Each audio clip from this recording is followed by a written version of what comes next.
نستعينه ونستغفره ونؤمن به ونتوكل عليه ونعوذ بالله من شرور أنفسنا ومن سيئات أعمالنا من يهده الله فلا مضل له ومن يضلله فلا هادي له ونشهد أن لا إله إلا الله ونشهد أن محمدا عبده ورسوله أما بعد فإن خير الحديث كتاب الله وخير الهدي هدي محمد صلى الله عليه وسلم وشر الأمور محدثاتها وكل محدثة بدعة وكل بدعة ضلالة وكل ضلالة في النار. فاعوذ بالله من الشيطان الرجيم. بسم الله الرحمن الرحيم. يا أيها الذين آمنوا اتقوا الله حق تقاته ولا تموتن إلا وأنتم مسلمون. يا أيها الناس اتقوا ربكم الذي خلقكم من نفس واحدة وخلق منها زوجها وبث منهما رجالا كثيرا ونساء واتقوا الله الذي تساءلون به والأرحام إن الله كان عليكم رقيبا. يا أيها الذين آمنوا اتقوا الله وقولوا قولا سديدا يصلح لكم أعمالكم ويغفر لكم ذنوبكم ومن يطع الله ورسوله فقد فاز فوزا عظيما. أعوذ بالله من الشيطان الرجيم. بسم الله الرحمن الرحيم. إذا جاء نصر الله والفتح ورأيت الناس يدخلون في دين الله أفواجا فسبح بحمد ربك واستغفره إنه كان توابا. وقال الله عز وجل: النبي أولى بالمؤمنين من أنفسهم وأزواجه أمهاتهم. رب اشرح لي صدري ويسر لي أمري واحلل عقدة من لساني يفقهوا قولي. رب زدني علما رب زدني علما. حمد و ثنا، کبریائی، بڑائی، بزرگی اس وحدہ لا شریک کے لیے لائق و زیبا جو سارے جہاں کا پالنہار رب العالمین ہے. بعدہ بے شمار درود و سلام نازل ہوں اللہ رب العزت کی جانب سے مبعوث کیے گئے سارے انبیاء کرام، خصوصاً آخر النبی احمد مجتبیٰ محمد مصطفیٰ صلی اللہ علیہ وسلم پر. اللہم صلی علی محمد وبارک وسلم. حاضرین جمعہ، خطبہ مسنونہ کے بعد قرآن مجید کی ایک بڑی سورت سورہ نصر کی تلاوت کی گئی اور پھر دوسری سورت سورہ احزاب کا آیت نمبر 6 کا ایک ٹکڑا پڑھا گیا. ان آیت کریمہ کے اندر اللہ رب العزت ہمیں یہ پیغام دے رہا ہے کہ محمد الرسول اللہ صلی اللہ علیہ وسلم سے ہمارا رشتہ کیسا ہونا چاہیے. اللہ کے رسول صلی اللہ علیہ وسلم کو کس جذبے سے ہمیں محبت کرنی چاہیے، کس جذبے سے ہمیں چاہنی چاہیے. اور میں اپنی بات کو شروع کرنے سے پہلے یہ آپ کے ذہن میں بات ڈال دوں کہ آج کا یہ خطبہ جمعہ محبت رسول صلی اللہ علیہ وسلم اور 12 ربیع الاول، جس کو آج چند سالوں پہلے 12 وفات کہا جاتا تھا، اسی کے مناسبت سے کچھ باتیں کتاب و سنت کے روشنی میں آپ سامعین کے سامنے رکھنے کی کوشش کروں گا. بار الہ سے دعا ہے کہ اے رب العالمین جو باتیں کتاب و سنت کے مطابق سامعین کے سامنے رکھی جائیں، بار الہ اس پر سب سے پہلے مجھے اور پھر سننے والوں کو اس پر عمل پیرا ہونے کی توفیق عنایت فرما. اللہ رب العزت نے محمد الرسول اللہ صلی اللہ علیہ وسلم کو ہمارے اوپر بھیج کر بہت بڑا احسان کیا ہے. کیوں نہ ایسے نبی سے محبت کی جائے، کیوں نہ ایسے نبی سے چاہا جائے، اور کیوں نہ ایسے نبی سے اتنی لگن اور اتنی چاہت کے ساتھ محبت کی جائے کہ اللہ رب العالمین نے کہا النبی اولیٰ بالمؤمنین من انفسہم وازواجہ امہاتہم، کہ نبی محمد الرسول اللہ صلی اللہ علیہ وسلم مومنوں کو ان کی جانوں سے زیادہ حقدار ہیں اور وَأَزْوَاجُهُ أُمَّهَاتُهُمْ، اور محمد الرسول اللہ صلی اللہ علیہ وسلم کی بیویاں قیامت تک آنے والے مسلمانوں کی مائیں ہیں۔ یہ اعجاز، یہ محمد الرسول اللہ صلی اللہ علیہ وسلم کا، میں نے بات شروع کرنے سے پہلے کہا ٹیک لگانا چھوڑ دو، پہلے ٹیک لگا کے دور ہٹو دیوار سے۔ خطبہ سننا اللہ کے رسول صلی اللہ علیہ وسلم کی تعلیمات کے خلاف ہے کہ کوئی ٹیک لگا کے بیٹھے۔ پیارے رسول صلی اللہ علیہ وسلم سے محبت اور آپ صلی اللہ علیہ وسلم کی اطاعت کا جذبہ ایک مومن کے اندر کس طریقے سے ہونا چاہیے، جناب محمد الرسول اللہ صلی اللہ علیہ وسلم نے کہا لا یؤمن احدکم حتی اکون احب الیہ من والدہ وولدہ والناس اجمعین، کہ محمد الرسول اللہ صلی اللہ علیہ وسلم سے اس وقت تک تم مکمل محبت کرنے والے ہو ہی نہیں سکتے جب تک تم اپنے باپ داداؤں اور ساری دنیا والوں سے زیادہ آپ صلی اللہ علیہ وسلم کو اپنی جان سے زیادہ محبوب نہ مان لو۔ کیوں؟ کیونکہ نبی کریم صلی اللہ علیہ وسلم ہمارے نبی اور ہم محمد الرسول اللہ صلی اللہ علیہ وسلم کے امتی ہیں۔ محمد الرسول اللہ صلی اللہ علیہ وسلم کے ہم امتی ہونے کے شرف سے اگر دوسرے الفاظ میں کہا جائے تو جناب محمد الرسول اللہ صلی اللہ علیہ وسلم ہمارے روحانی باپ تھے، ہمارے روحانی باپ تھے۔ خود پیارے رسول صلی اللہ علیہ وسلم نے حدیث کے اندر ارشاد فرمایا یا ایھا الناس انما انا لکم بمنزلۃ الوالد، کہ اے لوگوں میں تمہارے لیے ایک روحانی باپ جیسا مقام رکھتا ہوں۔ جو باپ، ایک حقیقی باپ اپنی اولاد کے لیے جو فکر آخرت کو اتنی لگن، اتنی شوق اور اتنی درد کو لے کر نہ بیٹھے، وہ درد میرے نبی محمد الرسول اللہ صلی اللہ علیہ وسلم اپنی امت کے لیے بیٹھے تھے۔ کیوں نہ ہم ایسے نبی سے محبت کریں، اور آخر کیوں ایسے نبی سے کس طریقے سے محبت کرنی چاہیے؟ اصل موضوع یہی کہ جناب محمد الرسول اللہ صلی اللہ علیہ وسلم سے محبت کا طریقہ ہم نے غلط معنی سمجھا ہے۔ آئیے کچھ کتاب و سنت کی روشنی میں دیکھیں کہ محبت رسول صلی اللہ علیہ وسلم کا اصل معنی کیا ہے۔ آپ صلی اللہ علیہ وسلم کی ذات سے محبت، آپ کے مشن سے محبت، آپ کی تعلیمات سے محبت، آپ کے دین سے محبت، آپ کی لائی ہوئی شریعت سے محبت، آپ کے اوپر نازل کردہ کلام الہی سے محبت، اگر یہ ساری کی ساری محبتیں اگر ہمارے اندر پائی جاتی ہیں تو یقیناً ہمیں محمد الرسول اللہ صلی اللہ علیہ وسلم کا متبع اور فرما بردار کہنے میں ہمیں کوئی شک نہیں۔ ہم کہہ سکتے ہیں کہ ہم محبت رسول کے سب سے بڑے پیکر ہیں۔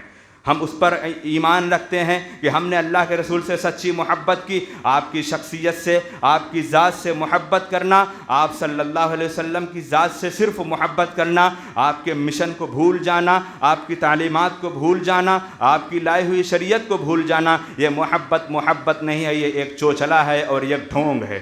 آپ صلی اللہ علیہ وسلم کی ذات ہے اور آپ صلی اللہ علیہ وسلم کی ذاتی گرامی کا جو سب سے بڑا حق اور جو سب سے بڑا مشن اللہ کے رسول صلی اللہ علیہ وسلم لائے ہیں، آخر کیا وجہ ہے کہ آپ صلی اللہ علیہ وسلم کس طریقے سے ہمارے لیے فکر مند رہا کرتے تھے؟ مشہور حدیث ہے، جناب محمد الرسول اللہ صلی اللہ علیہ وسلم ایک موقع پر اللہ کے رسول صلی اللہ علیہ وسلم نے ارشاد فرمایا، اللہ کے رسول صلی اللہ علیہ وسلم نے ارشاد فرمایا کہ اللہ رب العالمین میری امت کے 70,000 افراد کو بلا حساب و کتاب، بلا عذاب اور بلا ان سے سوال و جواب اللہ رب العالمین جنت میں داخل کر دے گا، جس جنت کے فرشتے ان کے لیے آمدگی اور ان کے استقبال کے لیے کھڑے ہیں۔ یہ پیارے رسول صلی اللہ علیہ وسلم اپنی امت کے لیے کتنا بڑا درد لیے بیٹھے ہیں۔ اور یہی نہیں، اللہ کے رسول صلی اللہ علیہ وسلم کو جو یہ بشارت، یہ خوشخبری دی گئی تو جناب محمد رسول اللہ صلی اللہ علیہ وسلم اسی پر نہیں رکے، بارگاہ الہی میں ہاتھ اٹھا دیا۔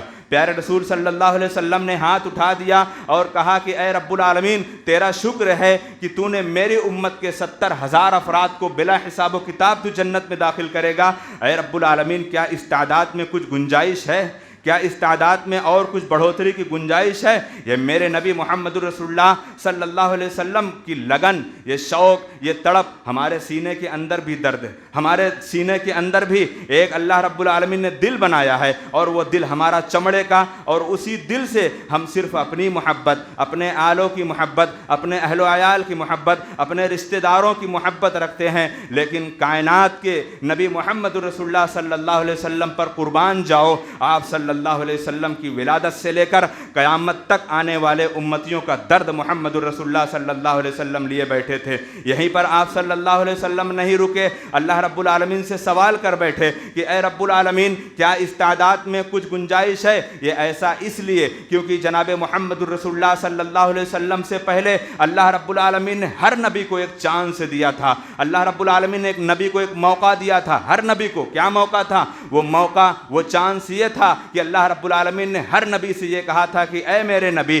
تمہارے لیے اللہ رب العالمین نے ایک دعا کو دے رکھی ہے، اور اس دعا کو تم کرو گے، اللہ رب العالمین قبولیت کا وعدہ لیتا ہے۔ چنانچہ سارے کے سارے انبیاء کرام نے اپنے قوم والوں کے لیے، اپنے امتیوں کے لیے سارے نبیوں نے دعا کر لی، لیکن میرے نبی محمد الرسول اللہ صلی اللہ علیہ وسلم نے اس دعا کو باقی رکھا ہے۔ کس دن کے لیے؟ قیامت کے دن کے لیے، جس دن اپنے امت کی شفاعت اور اپنے امت کی سفارش کریں گے رب العالمین کے سامنے۔ یہ محبت نہیں تو پھر کیا ہے؟ یہ محبت میرے نبی صلی اللہ علیہ وسلم سے ہمارے لیے محبت نہیں تو کیوں پھر کیا ہے؟ ایک موقع پر اللہ کے رسول صلی اللہ علیہ وسلم نے کہا اے میرے صحابہ، میں آنے والے اپنے ان بھائیوں کو دیکھنا چاہتا ہوں، میری چاہت تھی کہ جو میرے بعد آئیں میں ان کو دیکھنا چاہتا ہوں۔ یہ کیا بات ہے کہ آپ صلی اللہ علیہ وسلم ہم سے اتنی محبت کر رہے ہیں؟ نہ ہم نے آپ کو دیکھا، نہ آپ نے مجھے دیکھا، نہ ہم نے آپ کو دیکھا، نہ آپ صلی اللہ علیہ وسلم نے مجھے دیکھا، آخر تڑپ کیوں اتنی پیدا ہوئی؟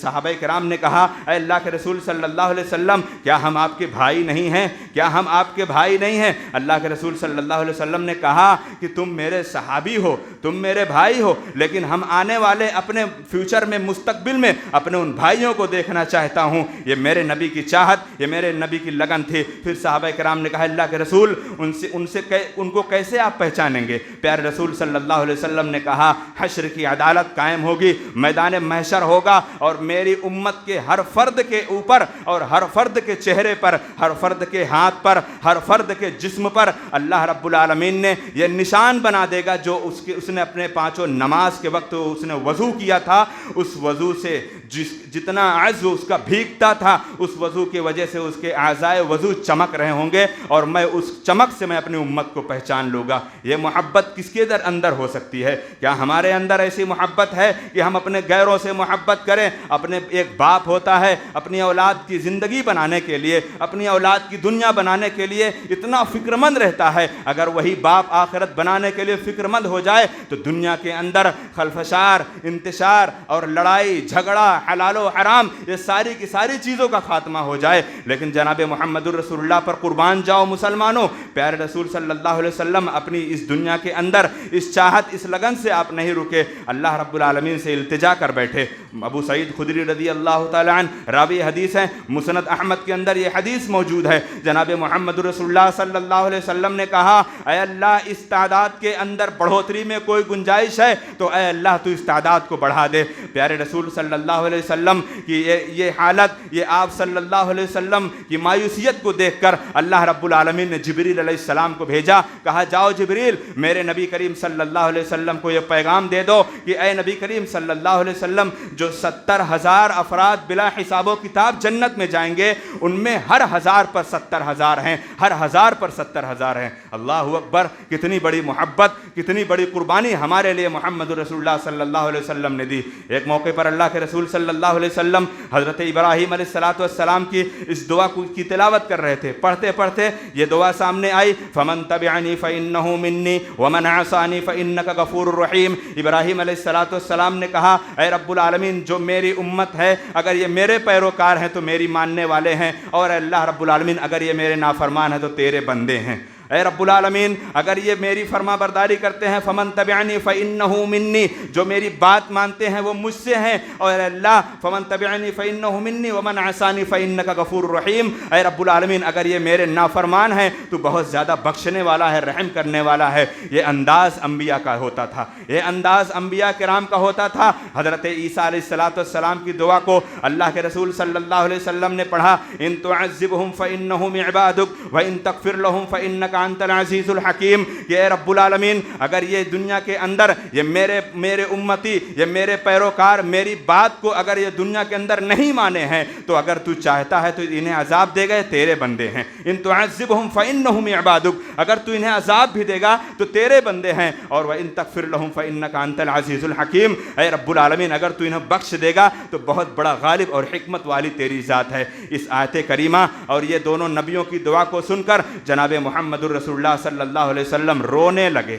آپ صلی اللہ علیہ وسلم رونے لگے، اتنا روئے کہ اللہ رب العالمین کو تو پتہ ہی ہے آپ صلی اللہ علیہ وسلم کا اٹھنا بیٹھنا سونا جاگنا سب رب العالمین کو پتہ تھا۔ اللہ رب العالمین نے جبریل علیہ السلام کو بھیج دیا، اسی وقت اللہ رب العالمین نے جبریل علیہ السلام کو بھیجا اور کہا جاؤ جبریل میرے نبی کی خیریت اور میرے نبی کی اس رونے کی حالت کو پوچھو کہ کس وجہ سے میرے نبی رو رہے ہیں، میرے رب کو تو سب پتہ ہے لیکن نبی کریم صلی اللہ علیہ وسلم سے پوچھنا چاہ رہے ہیں۔ جبریل علیہ السلام نے آ کر کہا اے اللہ کے رسول کیا بات ہے، آپ اتنا رو کیوں رہے ہیں؟ پیارے رسول صلی اللہ علیہ وسلم نے کہا ابراہیم علیہ السلام نے اپنی قوم والوں کے لیے دعا کی، عیسیٰ علیہ السلام نے اپنی قوم والوں کے لیے دعا کی، اے رب العالمین میری امت کا کیا ہوگا، اے رب العالمین میری امت کا کیا ہوگا؟ جناب محمد رسول اللہ صلی اللہ علیہ وسلم، مسلم شریف کی حدیث ہے، آپ صلی اللہ علیہ وسلم سے اللہ رب العالمین نے جبریل علیہ السلام سے پیغام بھجوایا کہ جاؤ میرے نبی کو یہ پیغام دے دو کہ اے نبی کریم صلی اللہ علیہ وسلم آپ کی امت کے تعلق سے ہم آپ کو قیامت کے دن خوش کر دیں گے۔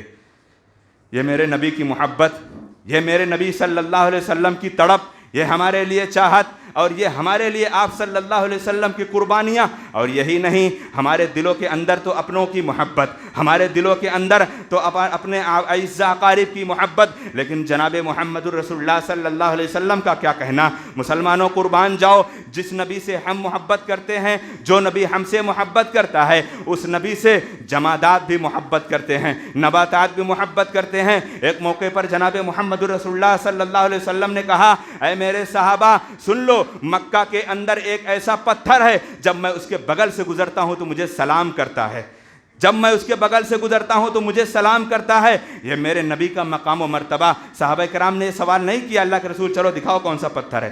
آج کے اس دور میں اگر کوئی ایسا معجزہ یا اگر کوئی ایسی کرامت یا اگر کوئی ایسی دنیا والوں کے سامنے نشانی دکھ جائے تو اللہ رب العالمین ایسے لوگوں کو شرک و بدعات سے بجائے اس پتھر کی پوجا ہونا شروع ہو جائے گی، اس پتھر کی پوجا ہونا شروع ہو جائے گی۔ صحابہ کرام نے یہ نہیں پوچھا اللہ کے رسول کون سا پتھر ہے کہاں پر ہے، آپ نے بتا دیا، ہم نے آمنا و صدقنا کہہ لیا، اللہ کے رسول نے بتا دیا ہم نے مان لیا۔ یہ بڑا مشہور واقعہ ہے، بڑا مشہور واقعہ ہے۔ جناب محمد رسول اللہ صلی اللہ علیہ وسلم مسجد کے اندر منبر بننے سے پہلے آپ صلی اللہ علیہ وسلم ایک کھجور کا تنا تھا، آپ اس کے سہارے پر کھڑے ہو کر آپ خطبہ دیا کرتے تھے۔ چنانچہ نبی کریم صلی اللہ علیہ وسلم اپنی زندگی کے اندر اس تنے پر کھڑے ہو کر خطبہ دیا کرتے تھے، اور ایسا موقع آیا کہ جب مسجد نبوی کے اندر منبر بنا دیا گیا تو جناب محمد رسول اللہ صلی اللہ علیہ وسلم اس تنے کو چھوڑ کر، اس کھجور کے تنے کو چھوڑ کر آپ منبر پر جیسے کھڑے ہوئے اس کھجور کے تنے سے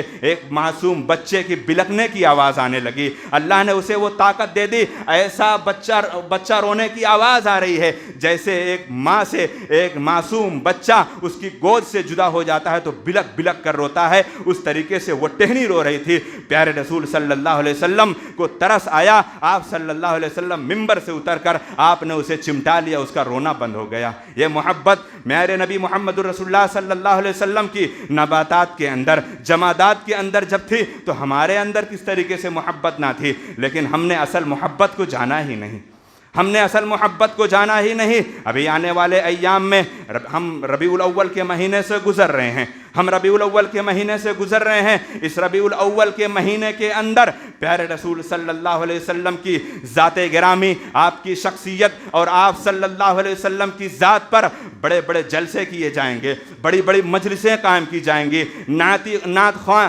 بڑی بڑی نعتیں پڑھیں گے، مشاعرہ کرنے والے آپ کی حمد و ثنا کریں گے، لیکن یہ محبت صرف آپ کی ذاتی منقبت بیان کریں گے۔ آپ صلی اللہ علیہ وسلم کیسے تھے، آپ کا چہرہ کیسا تھا، آپ کی شکل کیسی تھی، آپ کیسا عمامہ پہنتے تھے، آپ کیسے چپل پہنتے تھے، آپ کے بال کیسے تھے، آپ چلتے کیسے تھے، آپ اٹھتے کیسے تھے، آپ بیٹھتے کیسے تھے، یہ سارے کے سارے لوگ یہ ساری کی ساری چیزیں گنائیں گے، لیکن ہمیں آج بتلانا ہے کہ اصل محبت کیا ہے۔ اصل محبت محمد الرسول اللہ صلی اللہ علیہ وسلم سے کون سی محبت ہے؟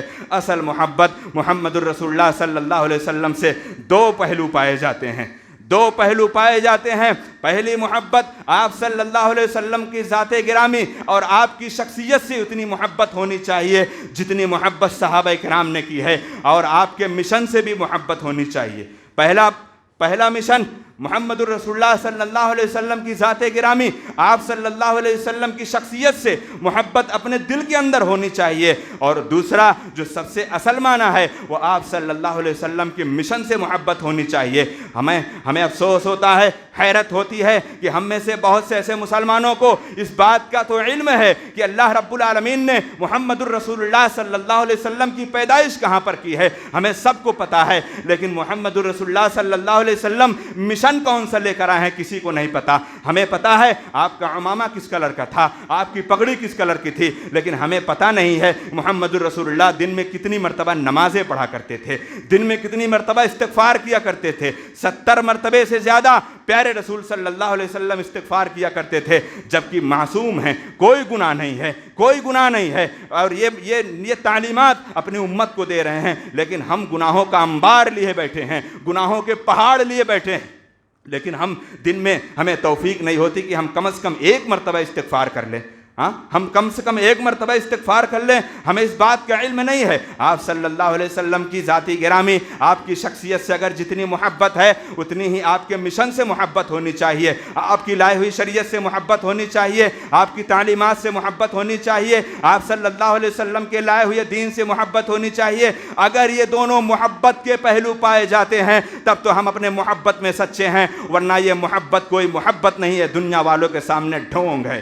مثال بیان کرتا ہوں، جناب محمد الرسول اللہ صلی اللہ علیہ وسلم کی پیدائش ہوئی، آپ صلی اللہ علیہ وسلم کی پیدائش ہوئی، آپ کا سگا چچا، آپ صلی اللہ علیہ وسلم کا سگا چچا ابو لہب، اس نے جب جناب محمد الرسول اللہ صلی اللہ علیہ وسلم کی ولادت ہوئی تو آپ کی ولادت پر، آپ صلی اللہ علیہ وسلم کی ولادت پر جب اس ابو لہب کی جب لونڈی نے، سویبہ نے آ کر جب یہ خبر دی کہ آج آپ کے گھر میں ایک بھتیجا پیدا ہوا ہے، اللہ نے آپ کے گھر میں ایک بھتیجا پیدا ہوا، تو مسلمانوں یہ ابو لہب جو خوشی ہوا تھا، اس نے اپنی خوشی کے مارے اپنے اس لونڈی کو آزاد کر دیا تھا، کہا جا آج کے دن تو نے مجھے ایسی خبر سنائی ہے، اتنی اچھی خبر سنائی ہے، آج میں تجھے آزاد کرتا ہوں۔ وہ خبر کس لیے تھی؟ محمد الرسول اللہ صلی اللہ علیہ وسلم کی ولادت کی خبر اس کو یہ اچھی نہیں لگی، وہ محمد بن عبداللہ کی ولادت پر خوش ہوا تھا، محمد بن عبداللہ کی ولادت پر خوش ہوا تھا، نہ کہ محمد الرسول اللہ کی ولادت پر خوش ہوا تھا۔ اور اگر یہی معاملہ ہوتا،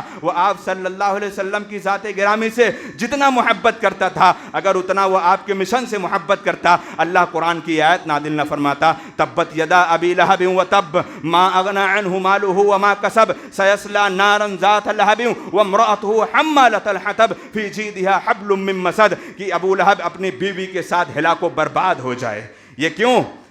بڑی محبت کرتا تھا، اتنی محبت کہ آپ کی ولادت پر اس نے اپنی لونڈی کو آزاد کر دیا۔ یہ محبت کا، آپ کی ذات گرامی، یہ آپ کی شخصیت کا نمونہ اس نے دنیا والوں کے سامنے دکھایا کہ میں محمد بن عبداللہ کی ولادت پر خوش ہوں، محمد الرسول اللہ کی ولادت پر نہیں۔ اور مسلمانوں، بڑی مثال آپ کے سامنے ہے، آپ کا سگا چچا، آپ کے سگے چچا دنیا کے اندر آپ صلی اللہ علیہ وسلم کے لیے ایک تحفظ تھے۔ کون؟ ابو طالب۔ دنیا جانتی ہے ابو طالب کی زندگی میں یہ سیرت نگاروں نے لکھا ہے کہ جناب محمد الرسول اللہ صلی اللہ علیہ وسلم کے جسم اطہر پر کبھی کسی کی یہ مجال یا کسی کی اوقات نہیں ہوئی کہ آپ کے جسم پر کوئی نقصان پہنچا سکے۔ یہ سیرت نگاروں نے لکھا ہے کہ نبی کریم صلی اللہ علیہ وسلم کی ذات اقدس پر، آپ کی ذات گرامی، آپ کی مبارک جسم پر اگر کوئی کانٹا اور کوئی چھینٹا اور کوئی تکلیف پہنچی ہے، ابو طالب کی وفات کے بعد ہی پہنچی ہے۔ لیکن ابو طالب کے بارے میں نبی نے کیا کہا؟ ہاں بڑی محبت تھی دنیا کے اندر نبی کریم صلی اللہ علیہ وسلم سے اتنا محبت کرتے تھے. ایک موقع پر قوم والوں نے آ کر شکایت کی کہ اے ابو طالب اپنے بھتیجے کو سمجھا لو, یہ ہمارے باپ داداؤں کے دین کو گمراہ کہتا ہے, اپنے بھتیجے کو سمجھا لو. اللہ کے رسول صلی اللہ علیہ وسلم کو بلایا گیا. آپ صلی اللہ علیہ وسلم اپنے چچا کے سامنے بیٹھ کر چچا نے کہا اے بھتیجے میرے اوپر اتنا بوجھ کیوں ڈال رہا ہے, یہ تیرے قبیلے والے تیرے خاندان والے آ کر مجھ سے شکایتیں کر رہے ہیں. پیارے رسول صلی اللہ علیہ وسلم نے وہ تاریخی جملہ کہا تھا. مسلمانوں اس جملے کو سنو. محمد الرسول اللہ صلی اللہ علیہ وسلم نے کہا اے میرے چچا جان, اگر یہ قوم والے یہ قبیلے والے داہنے ہاتھ پر سورج رکھ دیں بائیں پر چاند رکھ دیں, اللہ کی قسم محمد الرسول اللہ اپنے مشن میں پیچھے ہٹنے والا نہیں. اتنا کہنا تھا, اتنا کہہ کر اٹھ کر چل دیے, روتے ہوئے اٹھ کر چل دیے. آپ صلی اللہ علیہ وسلم کا رونا جب چچا نے دیکھا تو ان کے دل کے اندر ایک تڑپ پیدا ہو گئی. میرا بھتیجا یتیم بھتیجا ہے, میرا بھتیجا میرے بھائی کا لاڈلا ہے, اور میں اس کے سامنے اپنے سامنے بیٹھ کر میں اس کے آنسو کو دیکھوں. محمد الرسول اللہ صلی اللہ علیہ وسلم کو تسلی دیتے ہوئے اس چچا نے کہا اے بھتیجے اپنے مشن کو تو عام کرتا رہے, آج کے بعد سے تجھے کوئی تکلیف نہیں پہنچا سکتا. اللہ کی قسم آپ سیرت پڑھو, ابو طالب کی زندگی میں کوئی ایسی تکلیف کسی قوم نے اور کسی دشمن نے آپ کے جسم پر تکلیف نہیں دی. آپ کے اوپر ہاتھ اٹھایا گیا, آپ کے اوپر اونٹ کی اوجھڑیاں ڈالی گئیں, آپ کو گالیاں دی گئیں, آپ کو لعن و طعن کیا گیا. ابو طالب کی وفات کے بعد ایسا معاملہ آیا, لیکن ابو طالب کے بارے میں نبی نے کیا کہا؟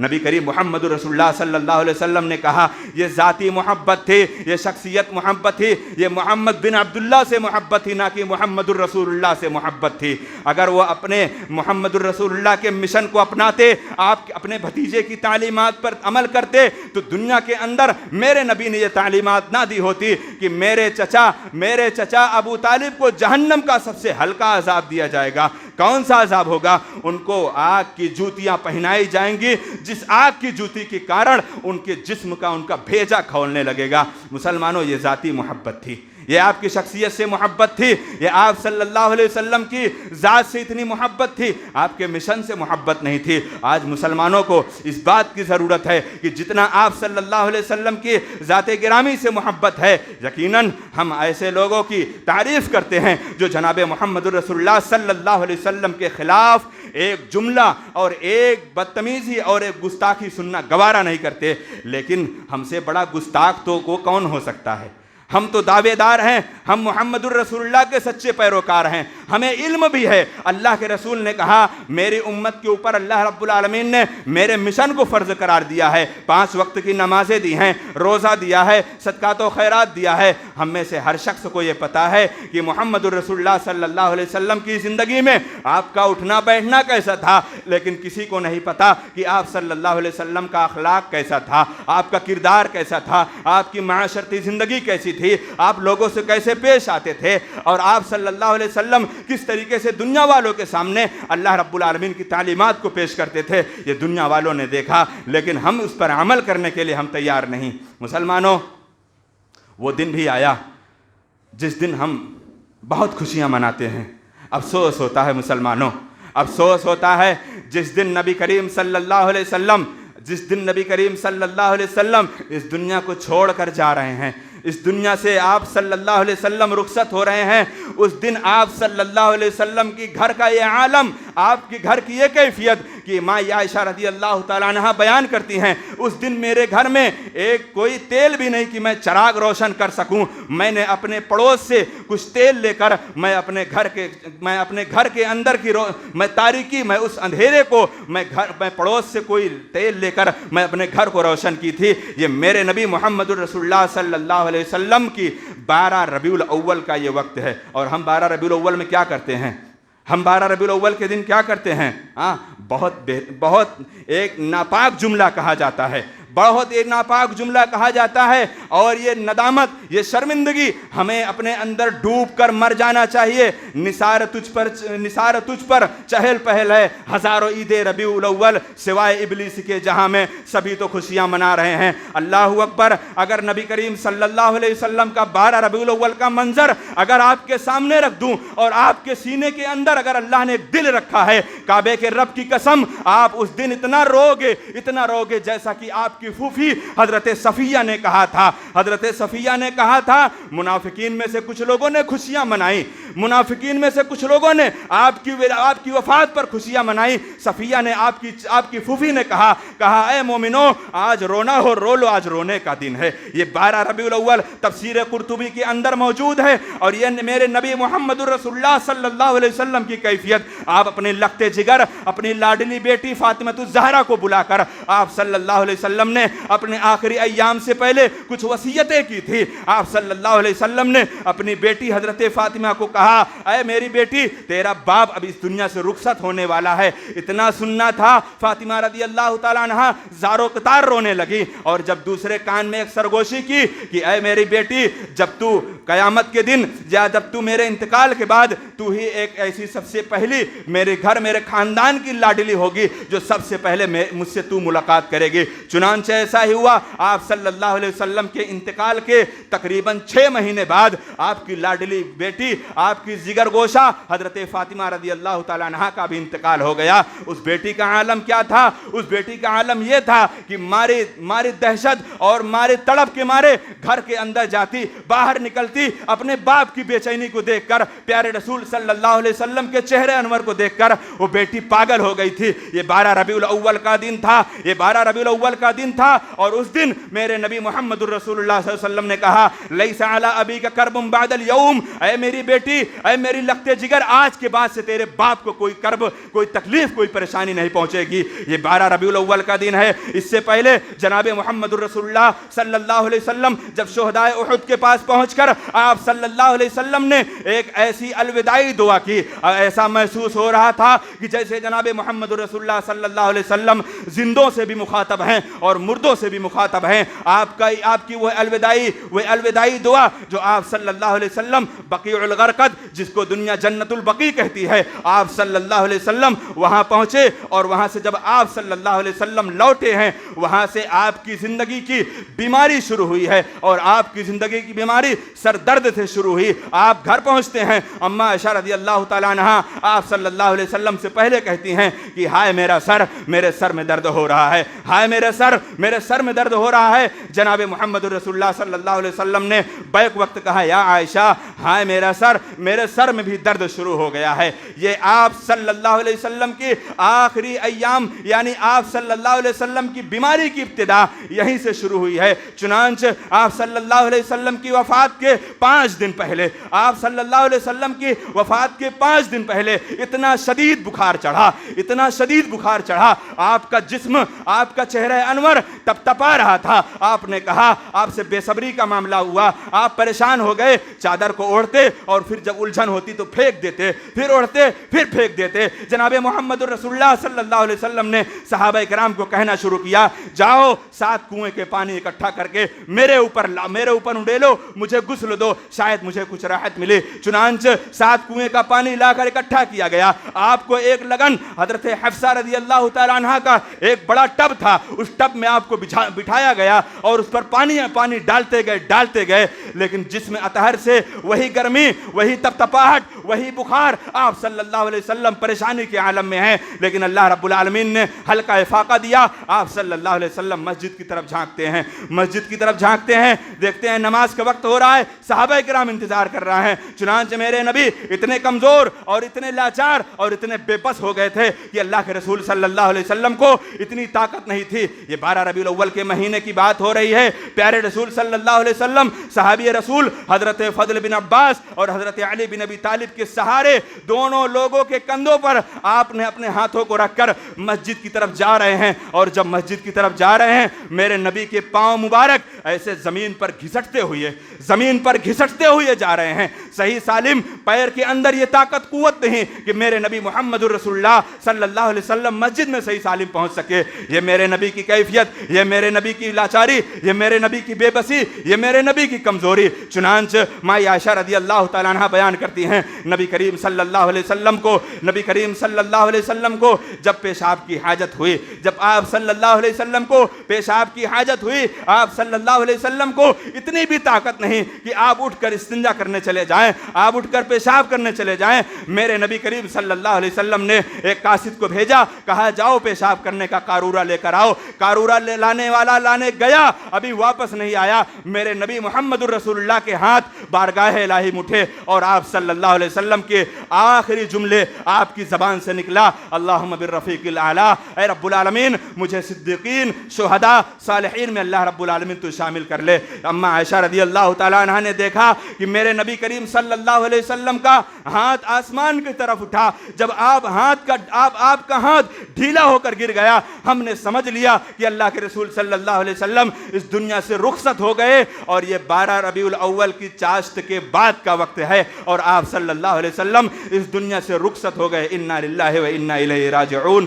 یہ میرے نبی کی کیفیت, یہ میرے نبی کی حالت. اور آج دنیا والے کہتے ہیں کہ سوائے ابلیس کے جہاں میں سبھی تو خوشیاں منا رہے ہیں. مسلمانوں, میرے نبی سے محبت کا دعویٰ, آپ صلی اللہ علیہ وسلم کی ولادت پر جب آپ نے خوشیاں نہیں منائی تو ہم تو یہ وفات کا دن ہے. سارے محدثین اور سارے فقہاء اور سارے علماء نے اس بات کی تصدیق کی ہے کہ آپ صلی اللہ علیہ وسلم کی ولادت میں اختلاف تو ہے, لیکن آپ کی وفات میں کوئی اختلاف نہیں. 12 ربیع الاول فکس ہے. یہ 12 ربیع الاول, یہ عید میلاد, یہ جشن میلاد, یہ کب شروع ہوئی ہے؟ آج سے اگر 5 سال پہلے یا 10 سال پہلے ہمارے اندر بڑے بزرگ بیٹھے ہوئے ہیں, بڑے عمر دراز بیٹھے ہیں, اللہ کی قسم حقیقت میں آپ صحیح جواب دینا. آج سے 5 سال 10 سال پہلے یہ 12 ربیع الاول کے نام سے موجود تھا, عید میلاد کے نام سے موجود تھا؟ نہیں, یہ 12 وفات کے نام سے دنیا اس کو جانتی تھی. دنیا سے پوچھو کیا معاملہ ہے, کون سی تاریخ ہے, بولتی 12 وفات ہے. اب 12 وفات میں جب ان پیٹ پجاری مولویوں کا, ان پیٹ پجاری ملاؤں کا جب ان کا پیٹ چلنا بند ہو گیا, انہوں نے 12 وفات کا نام بدل کر عید میلاد, جشن میلاد شروع کر دیا. یہ شروع کب سے ہوا؟ کہاں سے شروع ہوا؟ عراق کے اندر ایک علاقہ موصل ہے, اور اس موصل کے اندر ایک شہر اربل نامی شہر, اور اس شہر کے اندر ایک حکمراں ملک مظفر الدین تھا. اس نے تقریباً 625 ہجری میں اس بدعت کو اس نے ایجاد کیا, اور وہ کوئی فقہا, کوئی نیک, کوئی عالم نہیں تھا. وہ اس وقت کا حکمراں تھا جس نے جناب محمد الرسول اللہ صلی اللہ علیہ وسلم کی کوئی تعلیمات سے بھی وہ آشنا نہیں تھا. وہ ایک دم بے علم تھا اور وہ ایک دم بغیرت تھا, اور اس نے اس سے 625 ہجری کے اندر اس بدعت کو ایجاد کیا. اور نبی کریم صلی اللہ علیہ وسلم کے بارے میں امام مالک رحمۃ اللہ علیہ نے کہا تھا کہ اللہ کے رسول صلی اللہ علیہ وسلم نے حجۃ الوداع کے موقع پر اللہ رب العالمین نے جب جناب محمد الرسول اللہ صلی اللہ علیہ وسلم سے آخری حج کروایا تھا, اس آخری حج کے اندر میدان عرفات میں جناب محمد الرسول اللہ کے اوپر اللہ نے کہا, الیوم اکملت لکم دینکم واتممت علیکم نعمتی ورضیت لکم الاسلام دینا. اے میرے نبی, آج کے دن آپ کا دین مکمل ہو گیا ہے. اللہ رب العالمین نے ساری نعمتیں آپ پر اتمام کر دیے ہیں, اور اللہ رب العالمین نے آپ کے دین اسلام سے راضی ہو گیا ہے. یہ اس دن کی بات ہے, مکہ فتح ہوا, اور اسی وقت جناب محمد الرسول اللہ کے اوپر اللہ نے یہ آیت نازل فرما کر دین کو کمپلیٹ کر دیا, دین کو مکمل کر دیا. امام مالک رحمۃ اللہ علیہ نے کہا, جو چیز نبی کریم صلی اللہ علیہ وسلم کے صحابہ کی زندگی میں نہیں پائی گئی, نبی کے زندگی میں نہیں پائی گئی, کیسے وہ دین ہو سکتی ہے؟ وہ شریعت کا حصہ ہو ہی نہیں سکتی. اور مائی عائشہ رضی اللہ تعالی عنہ نے کہا, من عمل عملا لیس علی امرنا فہو رد. جو عمل, جس عمل پر میرے نبی محمد الرسول اللہ کی مہر نہیں ہے, وہ عمل مردود, ناقابل قبول ہے. کیسی محبت! اگر نبی کریم صلی اللہ علیہ وسلم سے سب سے زیادہ آپ کی جان پر جان چھڑکنے والی اگر کوئی جماعت تھی, ہم سب یہی کہیں گے کہ آپ کی ذات گرامی پر وہ صحابہ کرام کی جماعت تھی جنہوں نے نبی کریم صلی اللہ علیہ وسلم کی تصدیق کی ہے. ہمارے سامنے جب حدیثوں کو بیان کیا جاتا ہے اور اقوال اور مفسرین کی باتیں بیان کی جاتی ہیں, تو ہمارا نوجوان اپنے سائنس کو لے کر کہتا ہے ہم اسے نہیں مانتے. ہمارا نوجوان صحیح حدیث ہے لیکن وہ اپنی تحقیق کی بنیاد پر کہتا ہے ہم اسے نہیں مانتے. جناب محمد الرسول اللہ صلی اللہ علیہ وسلم کے صحابہ نے آپ کو کیسے مانا؟ ایک مثال سنو. نبی کریم صلی اللہ علیہ وسلم نے ایک مرتبہ ایک بدو, ایک یہودی سے ایک بازار میں آپ نے گھوڑا خریدا. آپ صلی اللہ علیہ وسلم نے اس بدو, اس دیہاتی سے آپ نے گھوڑا خریدا, اور گھوڑا خریدنے کے بعد آپ صلی اللہ علیہ وسلم نے اس سے قیمت وغیرہ سب کچھ طے ہو گئی, اور اس کے بعد آپ صلی اللہ علیہ وسلم نے کہا چلو پیسہ ابھی میرے پاس نہیں ہے, چلو میں گھر چل کر دیتا ہوں. چنانچہ نبی کریم صلی اللہ علیہ وسلم وسلم کے ساتھ پیچھے پیچھے آ رہا ہے، آپ صلی اللہ علیہ وسلم آگے آگے بڑھ رہے ہیں۔ اتنے میں قبیلے والے، قوم والوں نے دیکھا، کہا اس بدو کا گھوڑا بڑا خوبصورت ہے۔ اس بدو سے لوگوں نے کہا تو اپنے گھوڑے کو ہم سے بیچ دے۔ کسی نے اس کی قیمت زیادہ لگائی، کسی نے اس کی قیمت ڈبل لگائی، چنانچہ وہ بدو، وہ دیہاتی ڈگمگا گیا، وہ اپنے ایمان سے پھر گیا۔ اس نے کہا ہم نے تم سے کب وعدہ کیا ہے، ہم نے تم سے کب وعدہ کیا ہے کہ ہم اپنا گھوڑا بیچ چکے ہیں اور تم مجھے پیسہ دینے جا رہے ہو؟ میں تو گھوم رہا ہوں اپنے گھوڑے کو لے کر۔ ایک صحابی رسول کھڑے تھے، حضرت خریم رضی اللہ تعالی عنہ، وہ صحابی رسول کھڑے تھے۔ انہوں نے یہ منظر دیکھا کہ وہ نبی کریم صلی اللہ علیہ وسلم سے دھوکہ کر رہا ہے، جھوٹ بول رہا ہے۔ وہ فوراً لوٹ کر آئے۔ انہوں نے کہا کہ ہاں، اس بدو نے کہا اے محمد کوئی ایک گواہ پیدا کر دو، اگر وہ گواہی دے دے تو میں اپنا گھوڑا آپ کو بیچ دوں گا۔ خریم رضی اللہ تعالی عنہ، وہ صحابی رسول نے کہا اے بدو، اے دیہاتی، میں گواہی دیتا ہوں کہ محمد الرسول اللہ صلی اللہ علیہ وسلم نے اس گھوڑے کو خرید لیا ہے۔ جب اللہ کے رسول صلی اللہ علیہ وسلم نے اس گھوڑے کو خرید لیا، وہ بدو واپس گیا تو اللہ کے رسول نے کہا اے خریم بتلاؤ، تم نے تو وہاں بازار میں تمہاری شرکت نہیں تھی، تم وہاں موجود نہیں تھے، تم نے کیسے گواہی دی؟ خریم رضی اللہ تعالیٰ عنہ کے جملے کو سنو مسلمانوں، وہ جملہ سنو، جناب محمد الرسول اللہ صلی اللہ علیہ وسلم کی پیروی اور آپ کی حدیث آ جانے کے بعد اگر کوئی ٹال مٹول کرتا ہے، اس سے بڑا گستاخ کوئی نہیں ہے، اس سے بڑا بدزبان کوئی نہیں ہے، اور اس سے بڑا نافرمان کوئی نہیں ہے۔ خریم رضی اللہ تعالیٰ عنہ نے جو جملہ استعمال کیا، کہا اے میرے نبی، اللہ رب العالمین آپ کے اوپر وحی نازل کرتا ہے، ہم نے تو نہیں دیکھا، ہم نے تصدیق کی ہے، ہم نے تصدیق کی ہے کہ آپ اللہ کے رسول ہیں، اور جبریل علیہ السلام قرآن کی آیتیں لے کر آتے ہیں، ہم نے تصدیق کی ہے۔ اور اے اللہ کے رسول، یہ ایک ناچیز گھوڑے کے بارے میں آپ جھوٹ بول سکتے ہیں، جیسا کہ آپ کہہ رہے ہیں کہ میں نے تجھ سے خرید لیا ہے۔ اے اللہ کے رسول، اس بنیاد پر میں گواہی دیتا ہوں کہ آپ اللہ کے رسول ہیں، آپ کے اوپر وحی نازل ہوتی ہے۔ آپ جب اس بات کی میں گواہی دیتا ہوں تو اے اللہ کے رسول، اس پر بھی میں گواہی دیتا ہوں کہ آپ نے گھوڑا خرید لیا، یہ بدو جھوٹ بول رہا ہے۔ پیارے رسول صلی اللہ علیہ وسلم نے کہا اے لوگوں، آج کے بعد اگر کسی ایسی جگہ پر اگر گواہی طلب کی جائے تو تم میں سے ہر آدمی کی 2 گواہی جب معلوم ہوتی ہے، 2 گواہ موجود کیے جاتے ہیں، لیکن خریم کی 1 گواہی 2 پر قابل قبول ہے۔ یہ پیارے رسول صلی اللہ علیہ وسلم کی اتباع اور یہ آپ کی فرما برداری کا یہ ثبوت، یہ مثال ہے کہ آپ صلی اللہ علیہ وسلم جب کہ آپ کی بات ہمارے سامنے آ جائے، آمنا وصدقنا کہہ کر ہمارا قبول کر لینا، یہ متبع اور یہ فرما بردار کی بات ہے۔ اور جناب محمد رسول اللہ صلی اللہ علیہ وسلم کی وفات کے بعد اماں عائشہ رضی اللہ تعالیٰ عنہا اور ازواج مطہرات اور صحابہ کرام کے اوپر اتنا بڑا غم پڑا کہ صحابہ کرام میں سے حضرت انس رضی اللہ تعالیٰ عنہ نے کہا ایسا لگ رہا ہے جیسے دین کی بیداری ہم سے کم ہوتی جا رہی ہے۔ نبی کے انتقال کے بعد جیسے لگ رہا ہے کہ دین کے اندر جو جوش، جو ولولہ تھا ہمارے اندر، وہ کم ہوتا جا رہا ہے۔ اور مسلمانوں، اس دن سارے مدینہ کے اندر اور سارے مکہ کے اندر ایک غم کا ماحول پڑا ہے، اور ہم چلے ہیں خوشیاں منانے۔ یہ کیسی اتباع ہے، یہ کیسی فرما برداری ہے؟ مسلمانوں، سب سے بڑی بات یہی کہنا چاہوں گا کہ آپ جناب محمد الرسول اللہ صلی اللہ علیہ وسلم کی سیرت طیبہ اور آپ کی سیرت مطہرہ کا آپ مطالعہ کرو۔ جیسا کہ گزشتہ جمعہ میں ہم نے ایک سلسلہ شروع کیا ہے کہ آپ صلی اللہ علیہ وسلم کی لائف اور آپ کی ہسٹری پر لمبی بات ہوگی۔ گزشتہ جمعہ سے پہلے جو ہم نے جمعہ شروع کیا، اس میں آپ صلی اللہ علیہ وسلم کی اعجازات، آپ کے معجزات کو ہم نے تذکرہ کیا ہے۔ آئندہ جمعہ میں انشاءاللہ ایک سلسلہ وار آپ صلی اللہ علیہ وسلم کی ہسٹری، آپ کی لائف کے تعلق سے کچھ باتیں ہوں گی۔ رب العالمین سے دعا ہے العالمین ہم تمام مسلمان بھائیوں کو اللہ رب العالمین سچے معنوں میں محمد الرسول اللہ صلی اللہ علیہ وسلم سے محبت اور آپ کی پیروی کرنے کی توفیق عنایت فرما دے۔ اللہ رب العالمین ہم تمام مسلمان بھائیوں کے اندر جناب محمد الرسول اللہ صلی اللہ علیہ وسلم کی ہر تعلیمات کو اپنے اندر اللہ رب العالمین سیکھنے کے ساتھ ساتھ اس پر کما حق و عمل پیرا ہونے کی توفیق عنایت فرما دے۔ اے رب العالمین ہم تمام مسلمان بھائیوں کے اندر اللہ رب العالمین جس طریقے سے شرک و بدعات کا معاملہ اور شرک و بدعات کا ماحول ہے، اللہ رب العالمین امت مسلمہ کی حفاظت فرما۔ میرے بھائیوں، یہ باتیں بہت ضروری تھی کہ عرض کرنا، کسی کا کوئی نشانہ اور کسی کا کوئی شکوہ اور کسی کے اوپر کوئی ٹارگٹ اور کسی کے اوپر کوئی یہ اپنا نشانہ نہیں ہے کہ تم نشانہ ہو۔ جو باتیں کتاب و سنت میں تھی وہ آپ کے سامنے رکھ دینا ہمارا کام ہے، آپ کا کام ہے عمل کرنا۔ اور میرے نبی محمد الرسول اللہ کی اللہ کی قسم میں اس منبر رسول سے گواہی دیتا ہوں، اگر آپ ایک مرتبہ میرے نبی کی سیرت پڑھو گے، انشاءاللہ انشاءاللہ اس نبی کی محبت میں یہ دنیا کی بدعات و خرافات کو آپ چھوڑ دو گے۔ پیارے رسول صلی اللہ علیہ وسلم کی ایک پیشین گوئی تھی، آپ صلی اللہ علیہ وسلم نے کہا تھا، آپ کی پیشین گوئی تھی،